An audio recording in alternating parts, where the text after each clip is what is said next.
প্রিয় শিক্ষার্থীবৃন্দ, আসসালামু আলাইকুম। আশা করি সবাই ভালো আছো। মহামারী করোনা ভাইরাসের কারণে বিদ্যালয়ে বন্ধ থাকার দরুন আমাদের সম্মানিত প্রধান শিক্ষকের অনুমতিক্রমে অনলাইন ক্লাসের ব্যবস্থা নেওয়া হয়েছে। আশা করি এই ক্লাস থেকে তোমরা কিছুটা হলেও উপকৃত হচ্ছ। আমি তাহমিনা বেগম মলি, সহকারী শিক্ষক, কুমিল্লা মডার্ন হাই স্কুল, হাজির হয়েছে তোমাদের সামনে ব্যবসা উদ্যোগ ক্লাস নিয়ে। আজকে আমরা যে অধ্যায়টা পড়ব সেটা হচ্ছে ব্যবসায়ের আইনগত দিক, অধ্যায় 5। জীবিকা অর্জন এবং মুনাফা অর্জনের উদ্দেশ্যে যে কোনো ব্যবসা করার জন্য অধিকার রয়েছে, তবে সকল ব্যবসায় দেশের প্রচলিত আইন দ্বারা ও বৈধ হতে হয়। এই অধ্যায়ে আমরা এই আইনগত দিক সম্পর্কে আমরা জানব। ব্যবসায়ের যেমন আইনগত দিকগুলি হচ্ছে লাইসেন্স, ট্রেডমার্ক, ফ্রাঞ্চাইজ ইত্যাদি সম্পর্কে আমরা জানব। আজকে আমরা একটু ভিন্নধর্মী বহু নির্বাচনী নিয়েও আলোচনা করব। আশা করি সবাই ক্লাসটা একটু মনোযোগ দিয়ে খেয়াল করবে।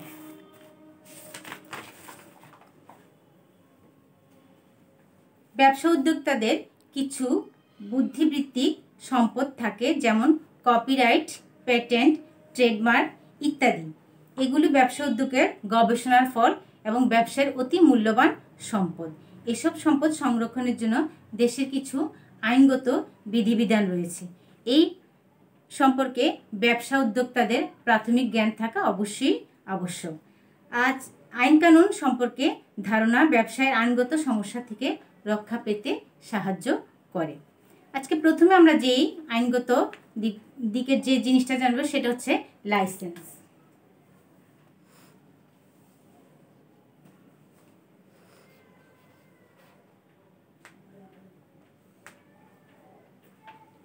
বলা হয়েছে যে কোনো ব্যবসা শুরু করার আগে সংশ্লিষ্ট কর্তৃপক্ষের কাছ থেকে অনুমোদন নিতে হয় বা নিবন্ধন করতে হয়। অনুমোদন বা নিবন্ধন করার পদ্ধতি বিভিন্ন রকমের। এক মালিকানা ব্যবসায়ের ক্ষেত্রে যদি এর অবস্থান পৌর এলাকার ভেতরে হয় তবে পৌর কর্তৃপক্ষের এবং পৌর এলাকার বাইরে হলে সংশ্লিষ্ট জেলা প্রশাসনের কাছ থেকে ট্রেড লাইসেন্স সংগ্রহ করতে হয়। এখানে আমরা একটা বহু নির্বাচনী প্রশ্ন পেয়েছি, যেমন পৌর এলাকার বাইরে হলে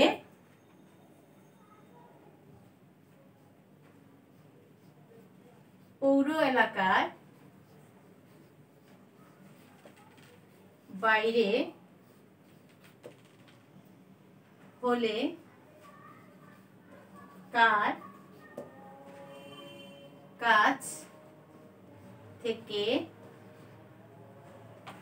ট্রেড লাইসেন্স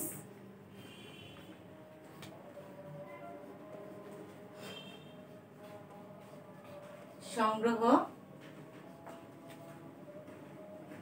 করতে হয়। বাংলাদেশে অংশীদারি ব্যবসায় নিবন্ধন বাধ্যতামূলক নয়, তবে অংশীদারগণ ইচ্ছা করলে অংশীদারি আইনের উল্লিখিত নিয়ম অনুসারে নিবন্ধন ফরম পূরণ করে নিবন্ধনের জন্য স্থায়ী নিবন্ধকের কাছ থেকে আবেদন করতে পারে। আবেদন ফরমের সাথে নির্দিষ্ট হারে নিবন্ধন ফি জমা দিতে হয়। এবার আমরা আসি যৌথ মূলধনী কোম্পানির নিবন্ধনটা কিভাবে করতে হয়। কোম্পানি আইন অনুসারে বাংলাদেশে যৌথ মূলধনী ব্যবসায়ের নিবন্ধন বাধ্যতামূলক। এখানে আমরা একটা বহু নির্বাচনী প্রশ্ন পেয়েছি।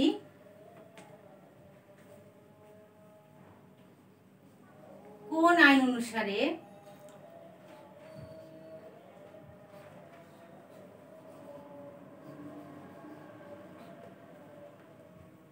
বাংলাদেশে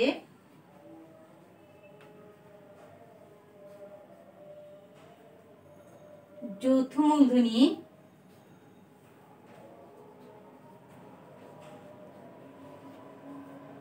ব্যবসায়ের নিবন্ধন বাধ্যতামূলক।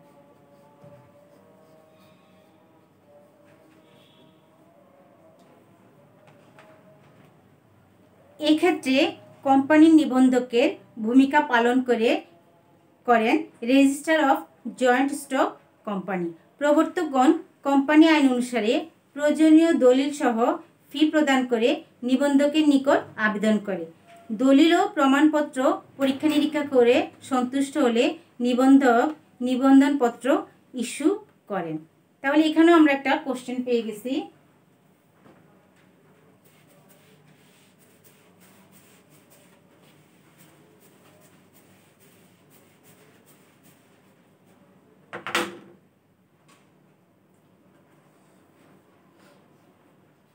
পরীক্ষা নিরীক্ষার পর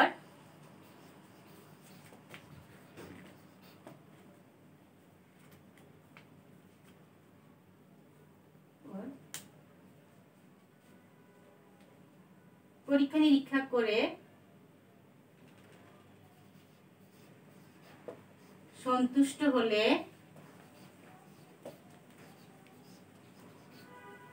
কে নিবন্ধন পত্র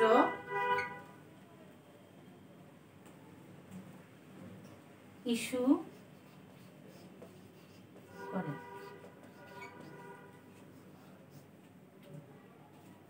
নিবন্ধন পাওয়ার সাথে সাথে কোম্পানি জন্ম লাভ করে। কি পাওয়ার সাথে সাথে?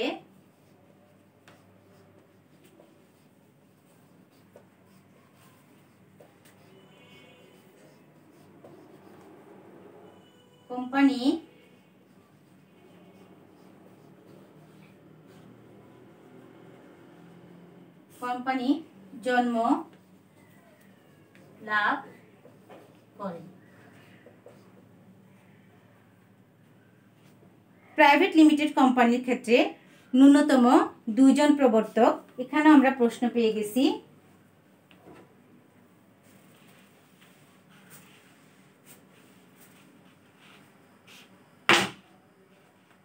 প্রাইভেট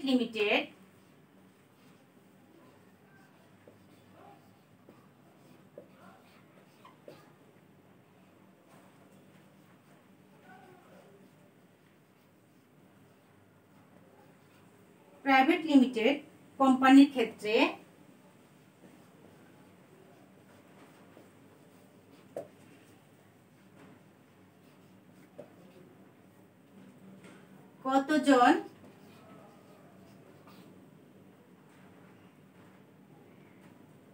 কতজন প্রবর্তকের প্রয়োজন হয়?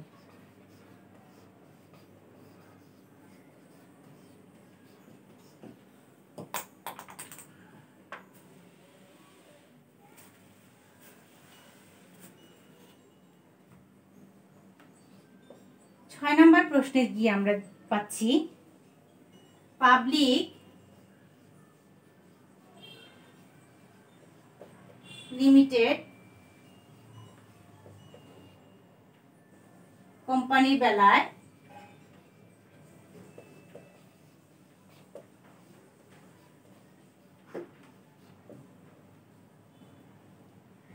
কতজন প্রবর্তককে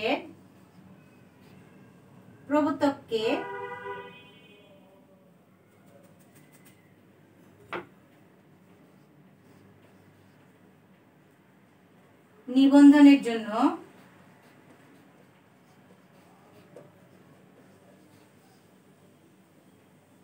আবেদন করতে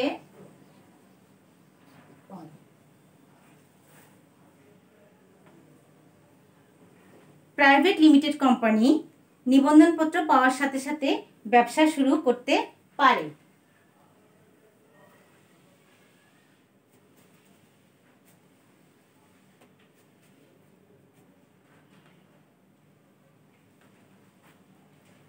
কোন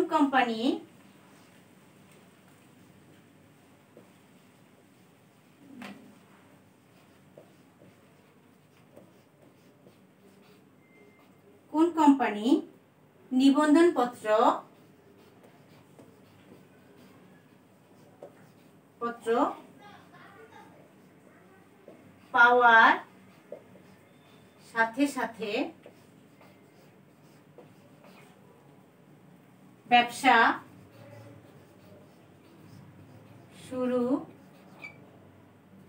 করতে পারে।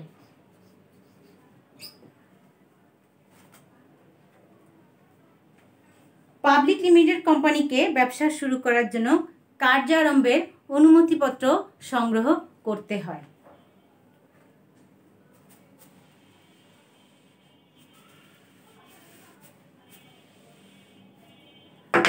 আরেকটা প্রশ্ন আমরা পেয়েছি যে কোন কোম্পানিকে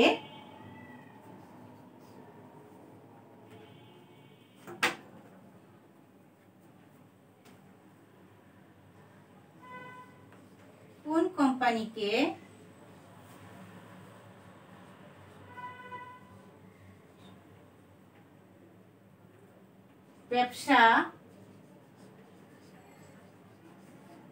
শুরু করার জন্য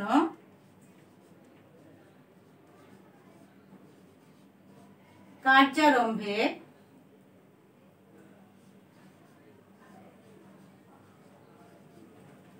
অনুমতি পত্র সংগ্রহ করতে হয়।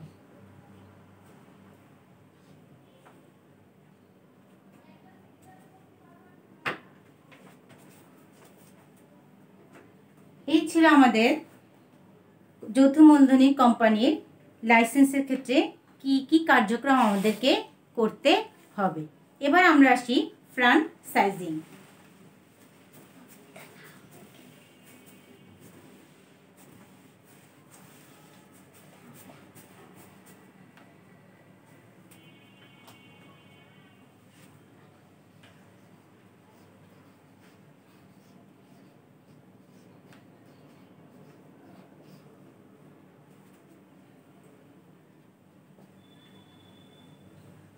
বর্তমানে ফ্র্যাঞ্চাইজিং পদ্ধতিতে ব্যবসা স্থাপন ও পরিচালন অনেক জনপ্রিয় হয়ে উঠেছে। এখন আমরা জানি ফ্র্যাঞ্চাইজিংটা কি। বলা হয়েছে যে কোনো খ্যাতনামা কোম্পানির নাম ব্যবহার, পণ্য তৈরি, বিক্রি বা বিতরণ করার অধিকারকে ফ্র্যাঞ্চাইজিং বলে। আমরা এখানে একটি ছোট্ট প্রশ্ন পেয়ে গেছি যে ফ্র্যাঞ্চাইজিং কি।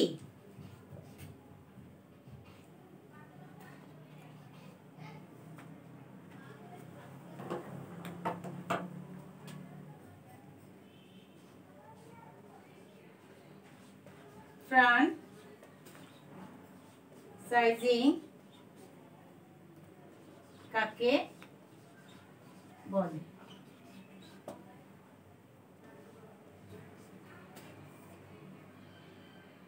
এই ধরনের ব্যবসার উদাহরণগুলি হচ্ছে band box company, Pizza Hut, KFC, Wimpy, Kentucky ইত্যাদি।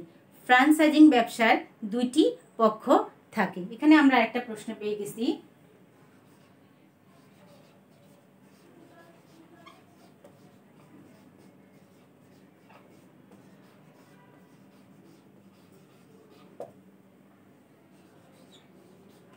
ফ্র্যাঞ্চাইজিং ব্যবসার কয়টি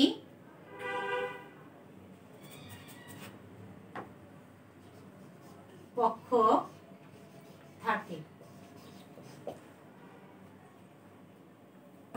ফ্র্যাঞ্চাইজিং ব্যবসার ক্ষেত্রে দুইটি পক্ষ থাকে, একটা হচ্ছে ফ্র্যাঞ্চাইজর আর একটা হচ্ছে ফ্র্যাঞ্চাইজি। ফ্র্যাঞ্চাইজিং ব্যবসায়ের প্রধান বৈশিষ্ট্য তিনটি। ফ্র্যাঞ্চাইজর ও ফ্র্যাঞ্চাইজির মধ্যে চুক্তিপত্র, ব্র্যান্ডেড পণ্য বা সেবা স্বীকৃত মান ও প্রক্রিয়া অনুযায়ী হচ্ছে কিনা তা যাচাইয়ের জন্য ফ্র্যাঞ্চাইজার কর্তৃক মনিটরিং। এবার আমরা আসি ফ্র্যাঞ্চাইজ চুক্তি। ফ্র্যাঞ্চাইজিং ব্যবসায়ের প্রধান বৈশিষ্ট্য হলো ফ্র্যাঞ্চাইজিং চুক্তি যা ফ্র্যাঞ্চাইজি ও ফ্র্যাঞ্চাইজারের মধ্যে স্বাক্ষরিত হয়। তাহলে এখানে আমরা একটা প্রশ্ন পেয়ে গেছি যে ফ্র্যাঞ্চাইজিং ব্যবসায়ের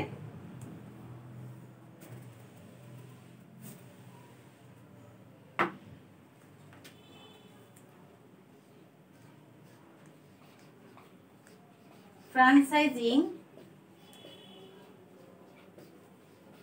ব্যবসায়ের প্রধান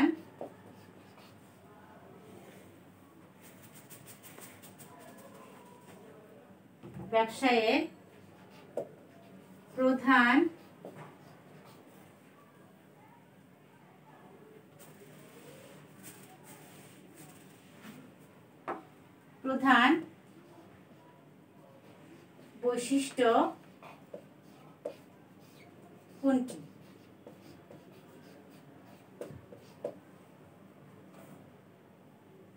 পুঁজির পরিমাণ, প্রশিক্ষণের ব্যবস্থা, ব্যবস্থাপনায় সাহায্য, ফ্রাঞ্চাইজ ইত্যাদি এলাকা ভেদে চুক্তির ধারাগুলো বিভিন্ন রকম হতে পারে। মানে ফ্রাঞ্চাইজি ব্যবসায়ের চুক্তির ধারা বিভিন্ন রকমের হতে পারে। প্রথমে যে চুক্তিটা আছে সেটা হচ্ছে ফ্রাঞ্চাইজি প্রথমে নির্দিষ্ট অঙ্কের ফি এবং পরে বিক্রয়ের ওপর নির্দিষ্ট হারে ফি প্রদান করে।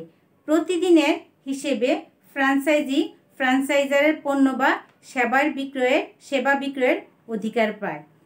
ফ্রাঞ্চাইজি অবশ্যই প্রয়োজনীয় পরিমাণ বিনিয়োগ করতে রাজি থাকবেন। উভয় পক্ষের প্রধান উদ্দেশ্য থাকবে ব্যবসা থেকে অর্থ উপার্জন। আয় হবে ব্যবসায়ের সাফল্য নির্ধারণের মাপকাঠি। সফল হতে হলে ব্যবস্থাপনা হতে হবে দক্ষ, পণ্য বা সেবা হতে উত্তম। ফি প্রাপ্তির দিন থেকে ফ্রাঞ্চাইজার আয় করতে থাকবে। এখানে একটা প্রশ্ন পাইছি আমরা,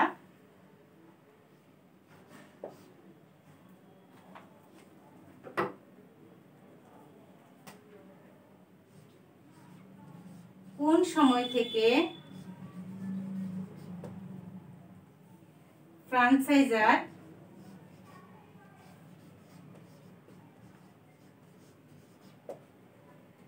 আয় করতে থাকবে? কোনো সময় ফ্রাঞ্চাইজির কার্য অধিকার দেওয়ার আগে ফ্রাঞ্চাইজার ফি দাবি করতে পারে। চুক্তিতে কোনো সময় ফ্রাঞ্চাইজার নিজেই ব্যবসা এলাকা নির্ধারণ, অবকাঠামো নির্মাণ এবং এসবের মালিকানা নিজের কাছে রাখতে পারে। ব্যবসা যদি ফ্রাঞ্চাইজারের মানদণ্ড অনুযায়ী সফল না হয় তবে যে কোনো সময় চুক্তিপত্র বাতিল হতে পারে।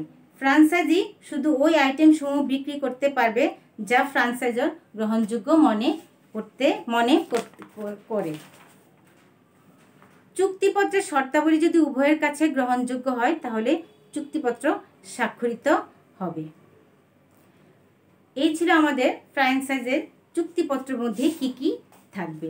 ফ্রাঞ্চাইজিং প্রতিষ্ঠানের আইনগত ধারণা অনুযায়ী বাংলাদেশের সংশ্লিষ্ট কর্তৃপক্ষের নিয়ম অনুযায়ী নিবন্ধন করে ব্যবসা শুরু করতে পারে।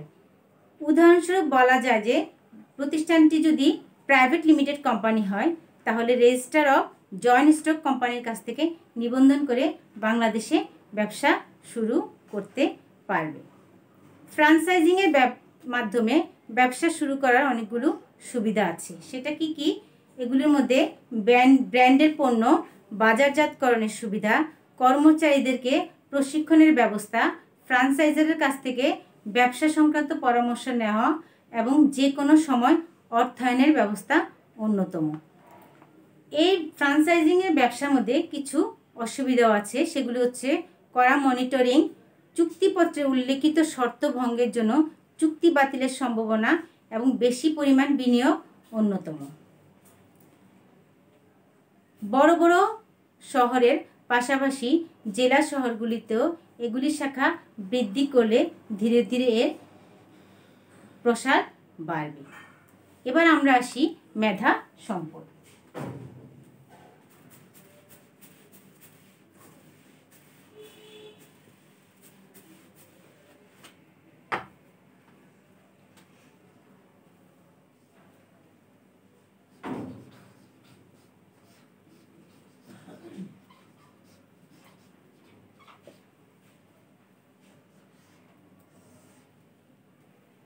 প্রথমে আমাদের প্রশ্ন আসবে মেধা সম্পদ কি?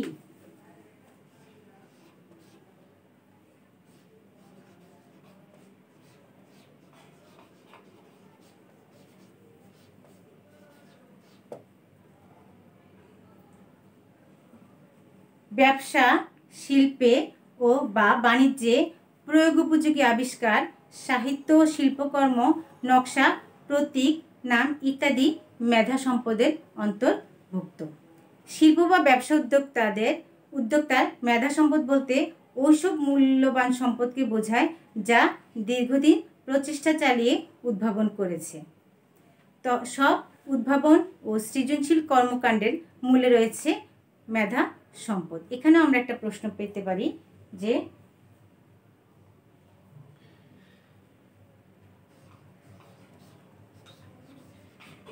সব উদ্ভাবন ও সৃজনশীল কর্মকাণ্ডের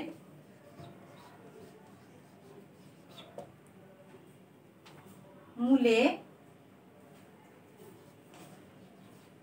কি রয়েছে?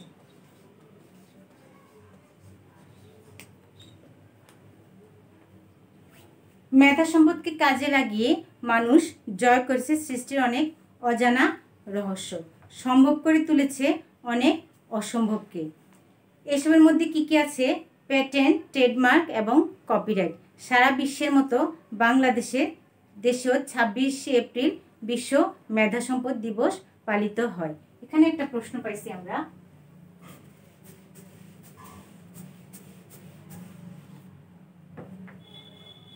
বাংলাদেশে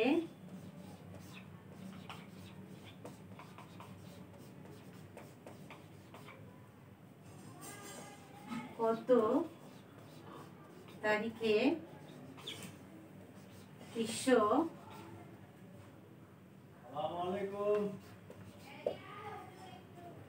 বিশ্ব মেধা সম্পদ দিবস পালিত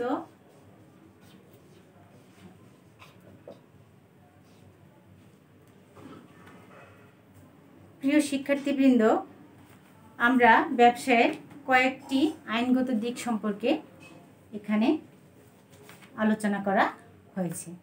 আজকে এই পর্যন্তই। সবাই ভালো থাকবে, সুস্থ থাকবে, ঘরে থাকবে, সুস্থ থাকবে। আল্লাহ হাফেজ।